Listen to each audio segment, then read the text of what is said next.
Welcome back. This is Leading Blind, and this is my movie tag.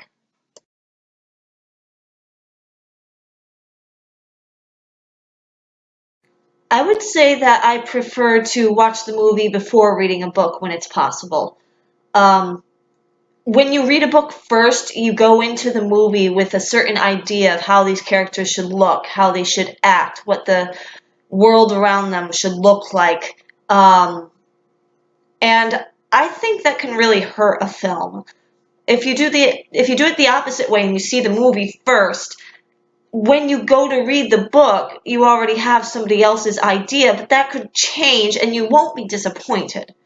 I mean, books build on the world rather than a movie which has a limited amount of time to give you information and it breaks things down. So you get a richer experience even if you don't like the book for the same reasons that you like the movie or however you want to go about putting that.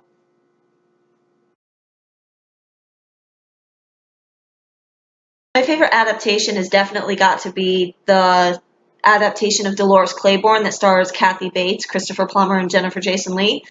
When I listen to the audiobook or I read the paperback or I watch the movie, they feel like they're all the same exact story. They feel like they were created by the same person.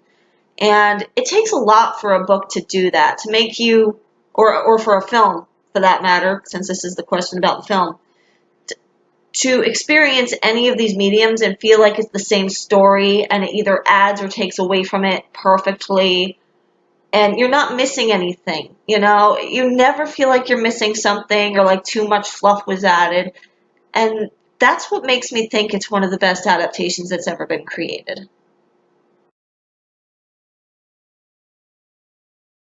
I love chick flicks and romantic comedies, but I think my favorite specifically chick flick would probably have to be Sense and Sensibility from 1995. Alan Rickman, Kate Winslet, Hugh Grant, and Emma Thompson starred in this movie along with Tom Wilkinson, if I'm not mistaken. And it was directed by Ang Lee. And I just think it has beautiful cinematography, the acting is brilliant, the score is brilliant, and you can't go wrong with Jane Austen.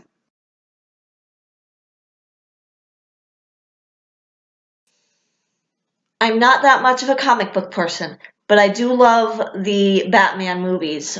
Pretty much all of them, except for maybe an Adam West movie if there is one out there. My favorite is The Dark Knight. I can't expand on it too much. I just think it's a remarkable movie. I went to see it in the theater 3 times, and I would go see it in the theater again if I had the opportunity, even though I own it.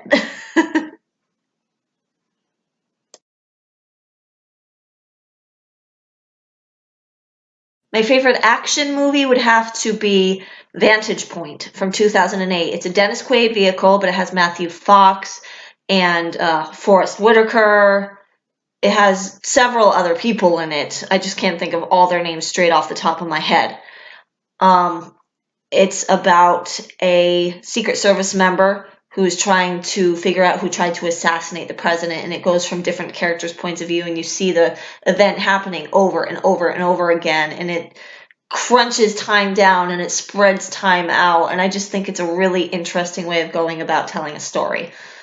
And it's not so action packed that I get lost in it because my eyes are not that good and I can really get lost in an action film.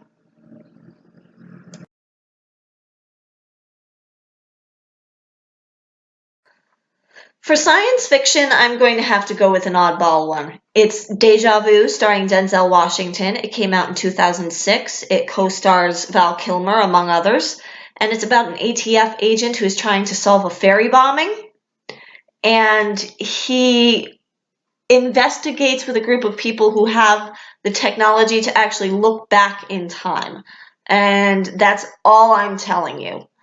I love this movie. I know it doesn't have the biggest reputation, but I think it's funny, it's action-packed, it is science fiction, it's a mystery, it's a thriller, and I love all of those things. It's even kind of a roundabout romance in many ways. So it kind of hits everything other than maybe horror.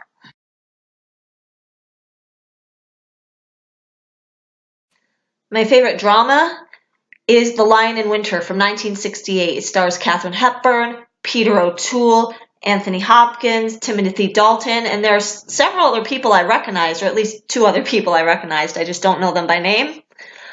It's about King Henry II, Eleanor of Aquitaine, and their 3 children, and how the 3 boys want to inherit the throne from their father, but he refuses to pick a successor for multiple reasons. And it is a Christmas movie, if you can actually believe it, because this is the family getting together at Christmas and scheming to try and force Henry to pick an heir. And the family dynamics are traumatic, dramatic, tear-jerking, hilarious. It's an amazing movie, and I think it's especially a great movie for early career Anthony Hopkins.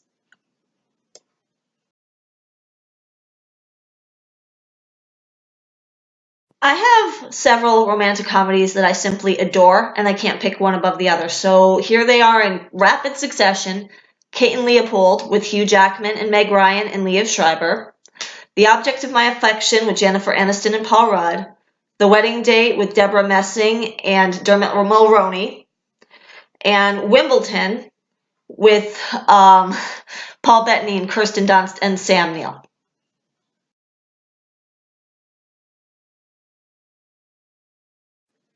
Pan's Labyrinth has got to be my favorite foreign film. It's my favorite several kinds of film. But I've never seen anything like this before. It beats out Let the Right One In or The Wailing. I just think it's a remarkable work of art. And I don't care how much my eyes hurt trying to read the subtitles.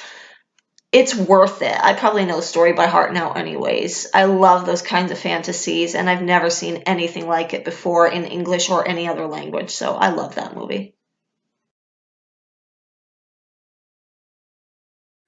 Other than Pan's Labyrinth, my favorite fantasy has got to be Legend with Tom Cruise, Tim Curry, and Mia Sara and Billy Barty.